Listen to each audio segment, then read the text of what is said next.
to LinkedUp, Breaking Boundaries in Education, a podcast that focuses on what is happening in education today, connecting everyone to the movers and shakers that are breaking boundaries in the education arena. Welcome to LinkedUp, Breaking Boundaries in Education. You know, we have had some hot shots before, but we have two together, which is so exciting. And we're going to be talking about the National EdTech Plan with these rock stars. One who has already joined us, and most recently talking about his AI department and how innovative that is. And then someone else who, I don't know, Jerri, I think it's been a year and a half or so that we've been trying to get her on the podcast. She's elusive. Yeah. I have been looking forward to today for a long time. I just want to give you just a little reference to why. Because when I was an assistant superintendent of technology, when that first edtech plan came out, it literally changed everything in my district. It really, really did. And so I have always paid really close attention to the edtech plan. And I know our guests today have a lot to say about it. We have Kristina Ishmael and Greg Bagby. And so, Kristina, can we start with you just introducing yourself, who you are, what you're doing, and why you're going to be a little more elusive? Of course. Such a pleasure to join you all. And I have been elusive for a while because of my former job, which we can, of course, talk about now. But my name is Kristina Ishmael. My pronouns are she, her. I am now self-employed and work strategic advisor to a number of clients within the edtech, AI, and education base. You name it. If people ask me to do things, I do things. But I started out as an early childhood and elementary teacher in Omaha, Nebraska, and then was the state edtech director for the state of Nebraska. Most recently, I was the deputy director of the Office of EdTech at the U.S. Department of Education. And I will soon be starting life full time, which is where I will be more elusive as I hit the road. And I'm in a van, a Thor seat 21 feet by 9.5 feet. I've got all the dimensions down. I cannot go through a drive-through. My dog and I will be hitting road come the first part of June. And the goal behind all of this is, one, to go experience the rest of the country, also to tell stories, and more importantly, to help tell stories of what's happening in schools, what's happening outside of schools, but to help inform policy at the national and the state level. It reminds me of the bookmobile, right? We're telling the stories through the book, but now it's like the policy mobile. I love it. I love it. So I have a couple stops for you. Okay, like that might be the case. Oh, and Greg, welcome. Yes. Tell us a Thank little you. bit about yourself. Are you going to be doing van life as well? My whole thought was she's going to be living in a van down by the Yes. river. But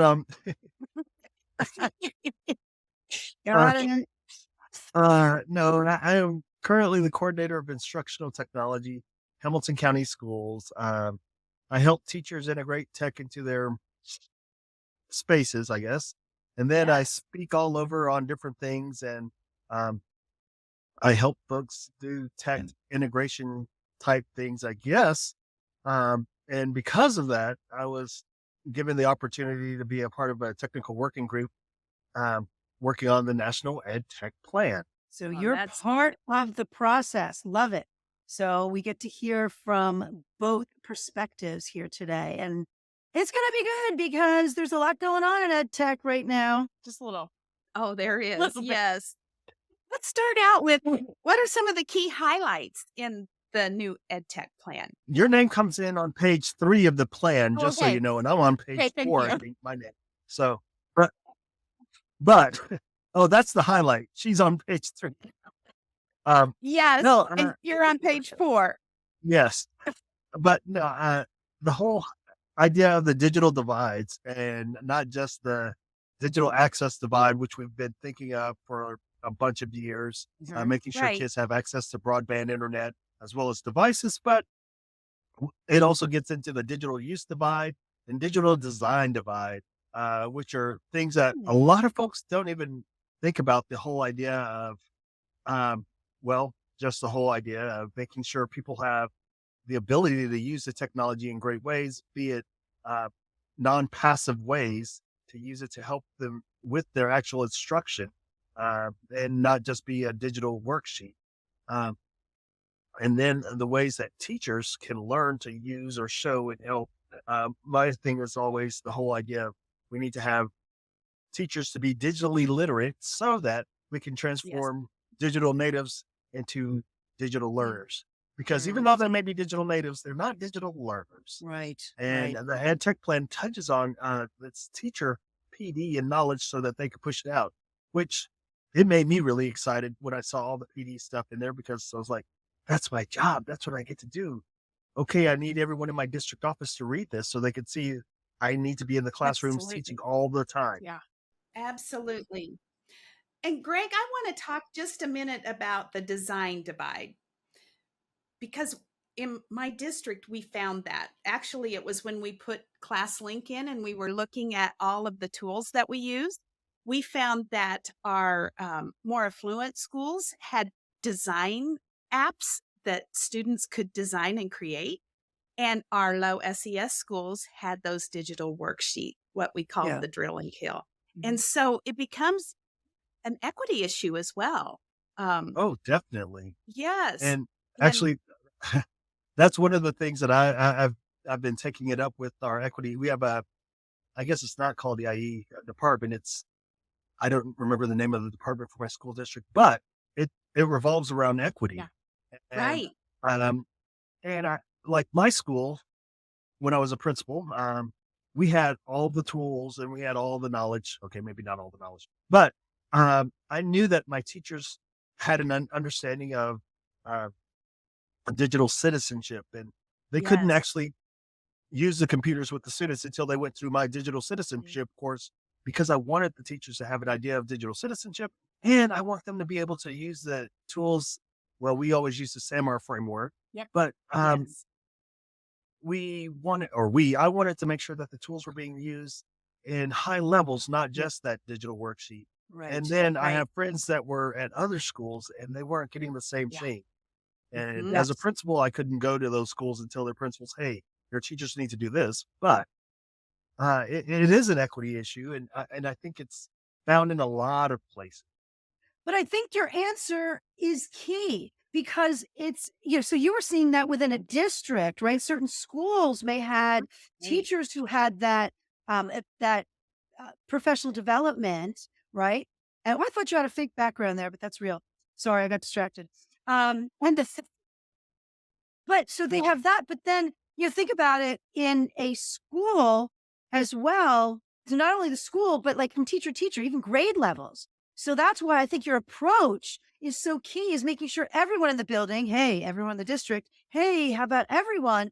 Because some teachers may be so excited and really finding ways to get students to be using technology and their higher order thinking skills as opposed to other teachers who might just be using it just to kind of, do the drill and kill, or I guess we shouldn't use that phrase, but the digital worksheets and that sort of thing. So it's all about PD, I think. It's all about PD.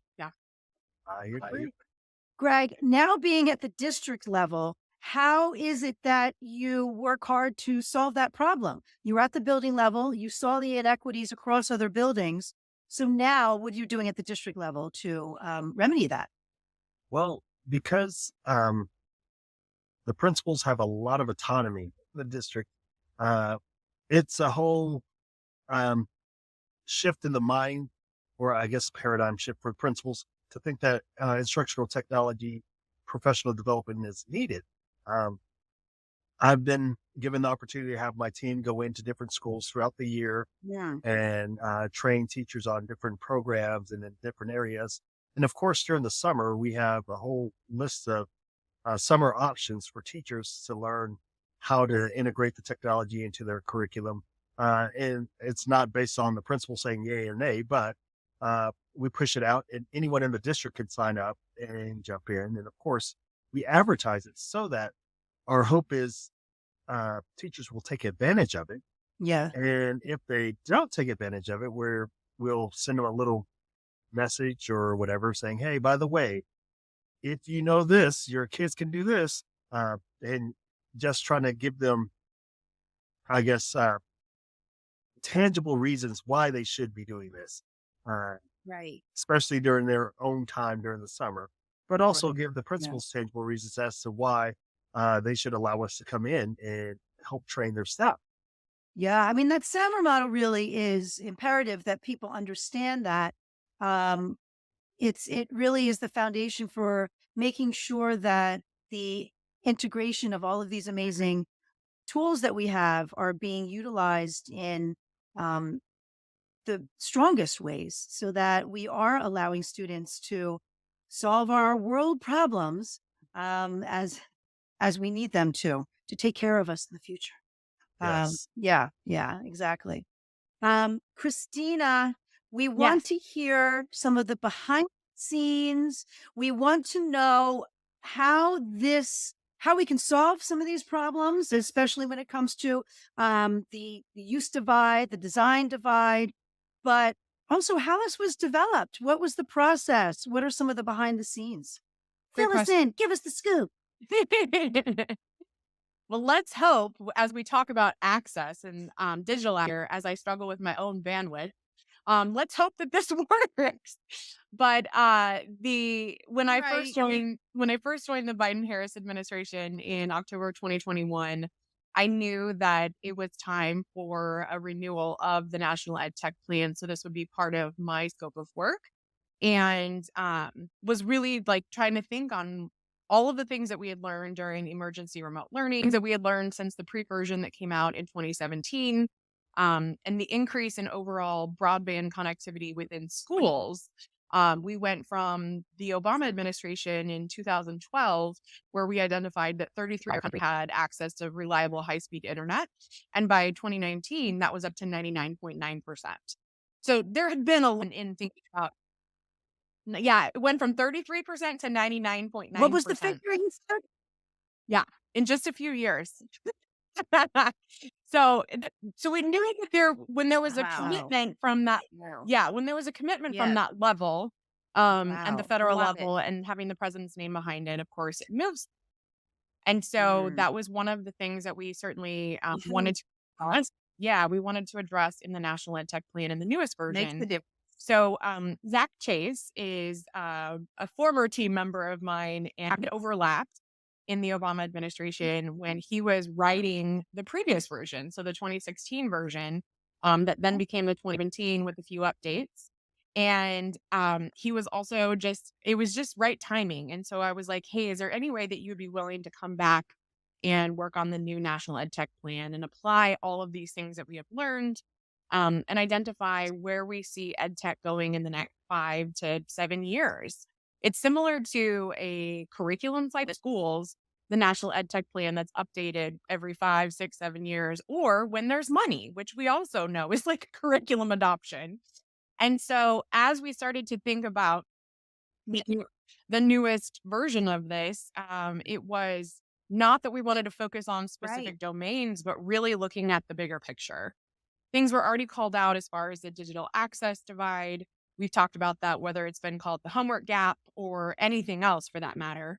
The digital use divide also called out in the 2016 and 2017 version, where we wanted kids to move from passive use of technology and consuming to that active use and creation. But what was missing in the middle was the design and the professional learning. It's the time, it's the coaching, and all of these things. And also recognizing that universal design for learning been in statute as part of Every Student Succeeds Act, or ESSA, since 2015, when President Obama signed it then. And so we would have these conversations with a lot of folks as they were creating these learning experiences with technology as a tool. Folks didn't understand what universal design for learning is. And that's really looking at the engagement, the representation, and then the action and expression. So it's giving students voice and choice. I mean, that's really what it is. We've talked about that within the confines of blended learning, even inquiry-based learning or project-based learning, where we're getting students to really solve those real-world problems that you were just talking about with Greg. And that's where the direction went then for the National EdTech Plan. And we had this incredible technical working group that Greg was a part of that was like fully inclusive and representative from preschool all the way up through adult education, researchers and practitioners, and just this beautiful collection of some of the greatest minds, I think, in education that came together. And Zach spent, I want to say, like first 2 to 3 months of researching and we would check in and he was like, "Hey, I learned this today." And then one of the other things in knowing the importance of the national edtech plan was that stories and representation from all 50 states and all US territories.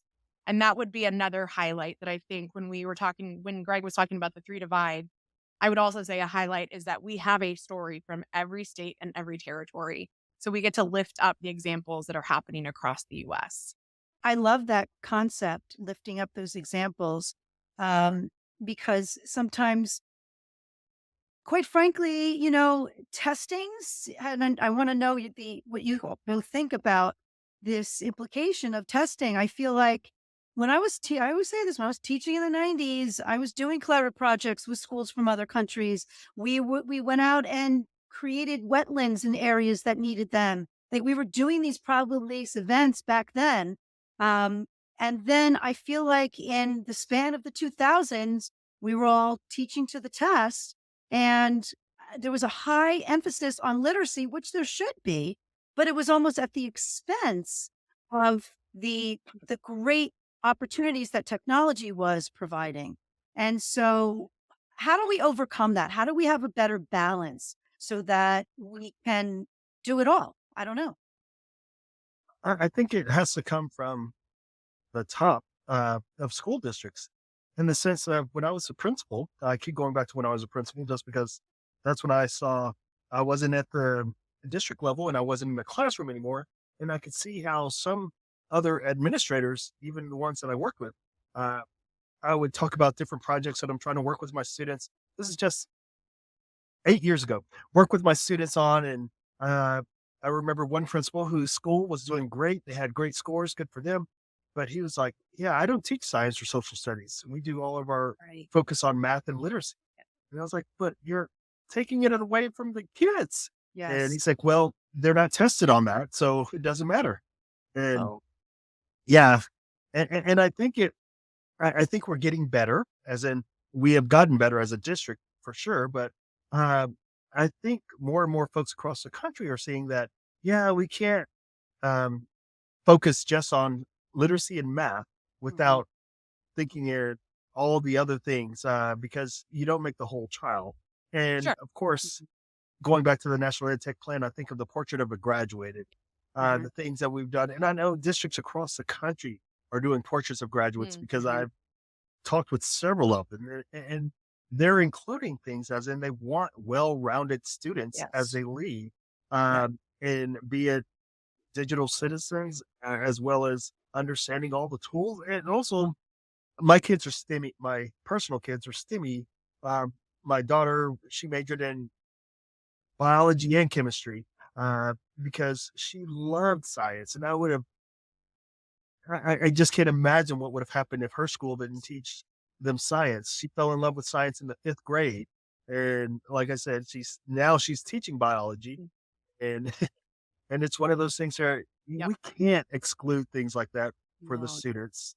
And hopefully we will continue to grow the understanding of need for more than just the things that are being tested. We had a disciplinary approach when we were teaching in the 90s too, so that we had interdisciplinary teams, and all of the projects we did, we incorporated each subject so that students were going from class to class, saying, math, close the book, go to a new room, science, close the book. They heard concept as they moved from class to class. I want to bring that back. I really want more of that. Are we seeing that? Is that happening?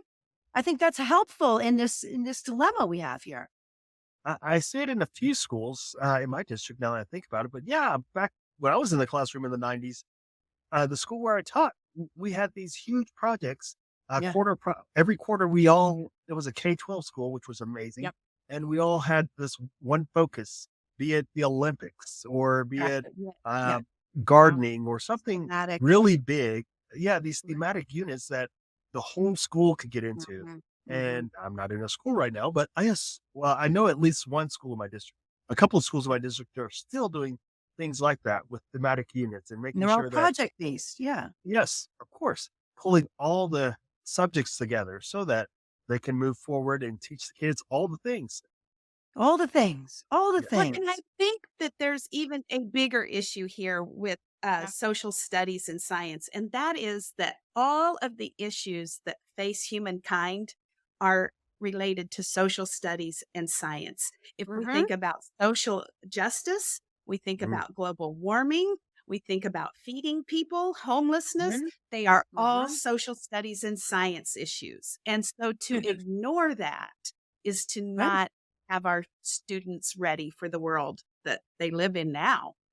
Human skills. We yep. need to be teaching Yes. them. It's very interesting how much of our conversation right now is not about tech, right? It's about instructional best practices. Kristina, how does that all come to play in the National EdTech Plan? At the national level, that is actually one of the hardest questions to answer because of the inability to kind of follow up and question or survey of the plan. However, this version, we received specific permission to be able to survey folks in the field and provide some of that feedback as a feedback mechanism to see how things are being used and integrated. I'm also just noticing with the nonprofits and the organizations on the outing about the three vibes and make sure that it's part of our common vocabulary within the field. And I think that that's just another way that we can see how it's being integrated.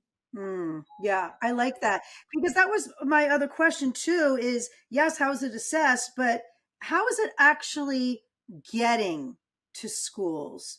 We know it's out there. I saw it on LinkedIn, right? But then who is enforcing it in the district, Greg? How is it getting there? Who's enforcing it? How is it getting to the building level? How is it getting to the teachers so that it is being put into place effectively?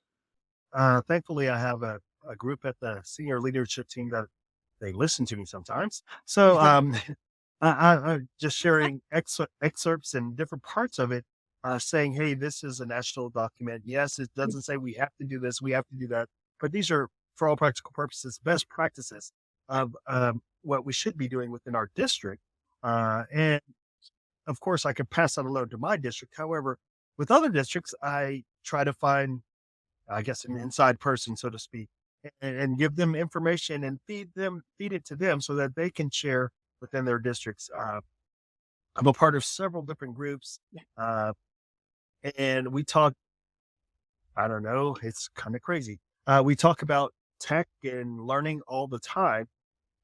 One of the things that I've been pushing forward over the last few months is the fact that the National EdTech Plan has all these ideas, and then something that Kristina mentioned, the whole every state represented, going in and saying, hey, what did your state have? What did your state offer? What did your state promote, or what does it promote from your state?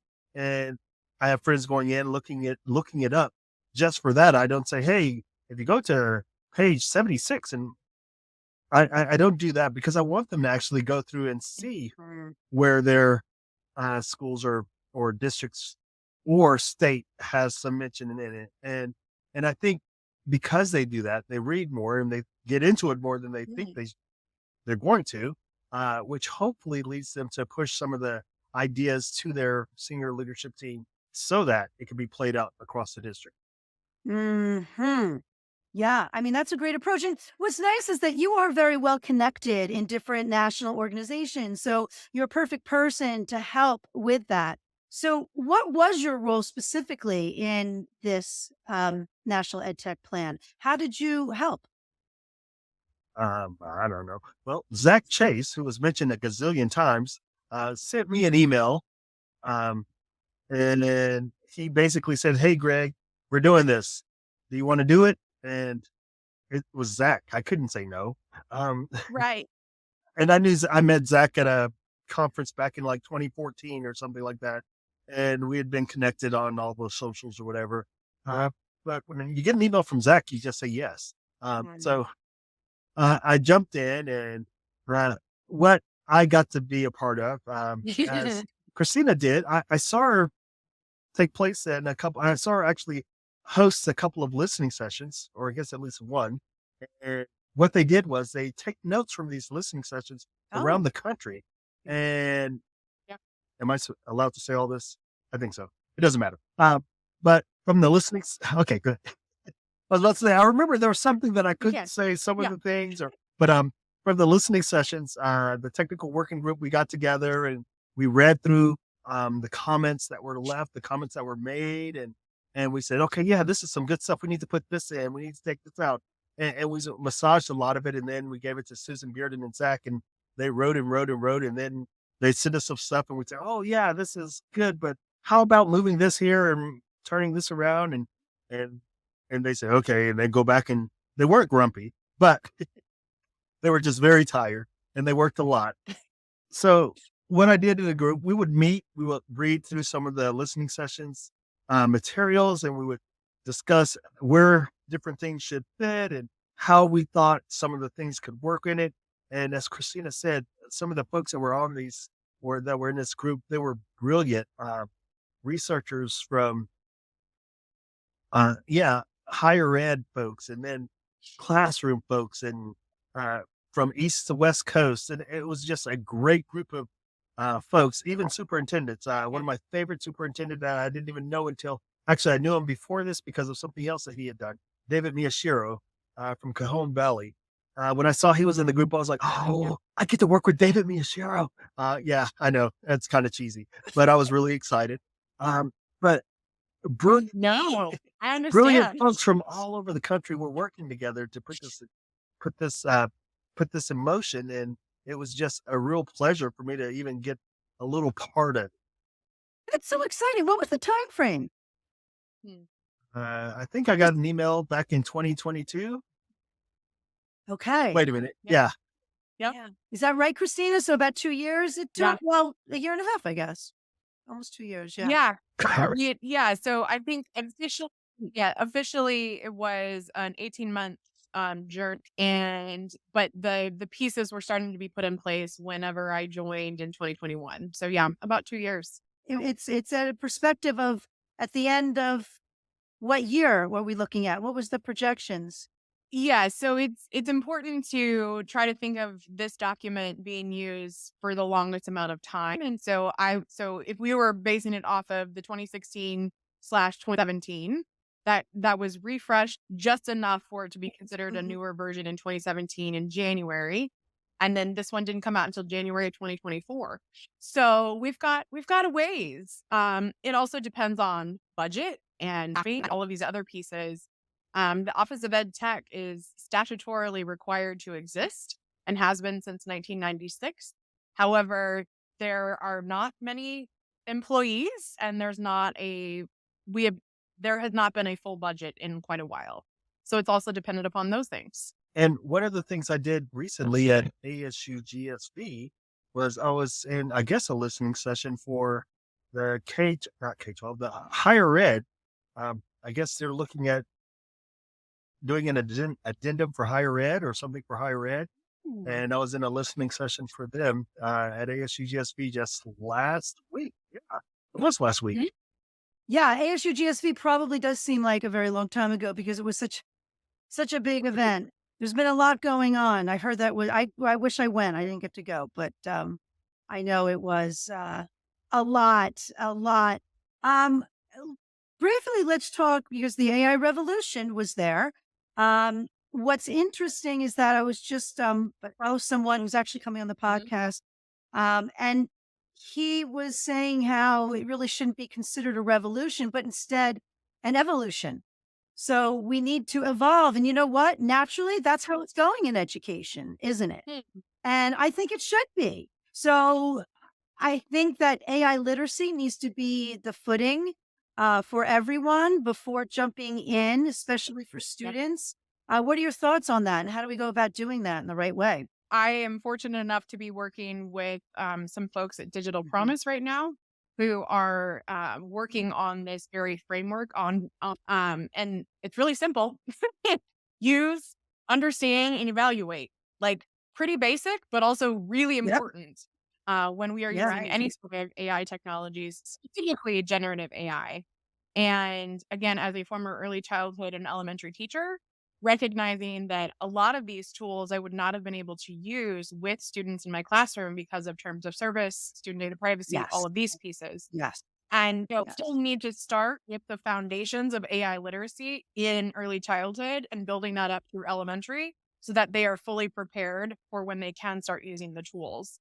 And we have to start that now. I mean, it's just like digital literacy, digital citizenship. It's all of the other pieces coming together, but we need to make sure that we're preparing students for using these tools as well. Teachers and students. Yes, exactly. I know I mentioned this before. I know a district that actually started banning it because students were misusing it. So I guess it's understandable. I mean, we do have, like you said, should have a foundation of digital citizenship, but there's so many additional opportunities for naughtiness when it comes to AI. So I think there needs to be a little bit, let's backtrack and really specifically look at AI and what's expected, what the boundaries are. And so I think having that level setting in place is so important. And, to really use it ethically and responsibly, and, having teachers in on that from the beginning is so important. The problem is that it just came on us like an avalanche. So it's hard to kind of step back because it's so exciting, but it's important to do that. So hopefully schools are able to get these in place. And it sounds like the two of you are helping to do just that. So it's really important. And Greg, Yes, how is that AI literacy working in your district? Do you start with teachers in kindergarten? How are you making that happen? well, actually, crazy enough, it's very difficult here.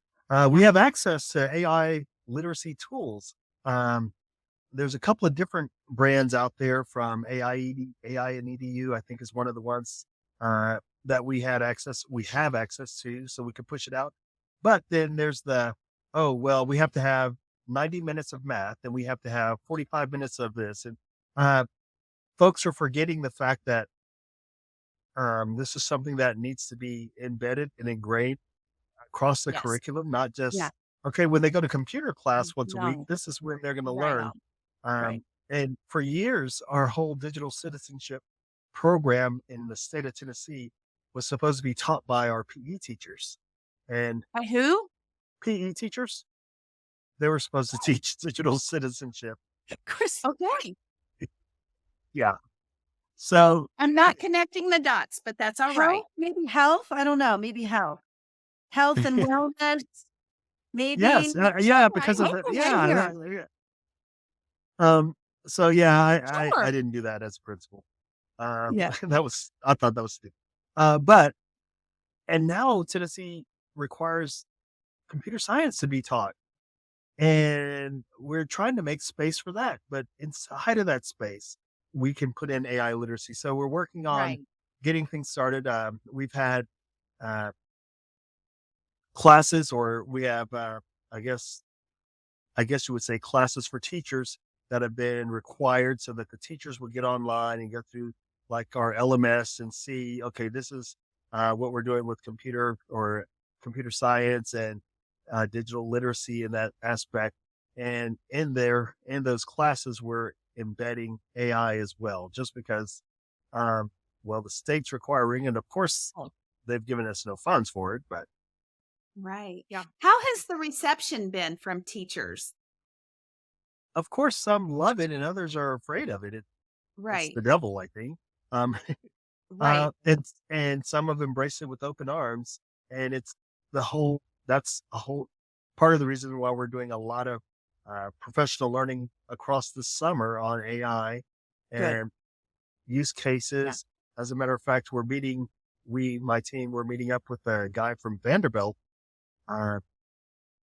next week. He's done this Coursera course on prompt engineering. Dr. White from Vanderbilt, just so you know.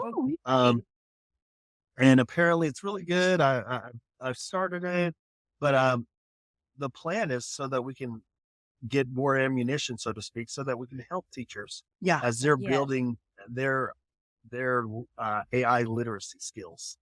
Yeah, I kind of envisioned this summer being that time for teachers to kind of like, all right, let me figure this out. How is this going to work? So I'm hoping that's the case. As you scoot around the country, Kristina, what are you seeing?